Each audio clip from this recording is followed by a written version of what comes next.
Иш-чарада негизги максаты аясыз жоспарларда мындайча айтканда майыптуулугу бар балдары бар энелердин коомго аралашуусун күчтөндүрүү.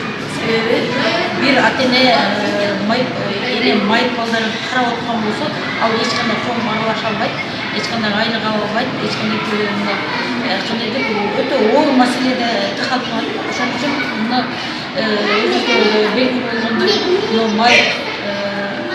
март майрамында башка интеллигенцияда иштеген адамдарды эмизби, же болбосо көйлөгү жок үй-бүлөлөрдө майрам өткөрүп гүл көтөрүп койгон болсо, булар сунсайган боюнча ошол баласы гана кучакта отуруп калган убакта билебиз да. Анан ошон үчүн бизде биринчи энелердин майрамы менен куттуктоо, экинчиден ушул энелердин коомго балдарын аралаштыруусу.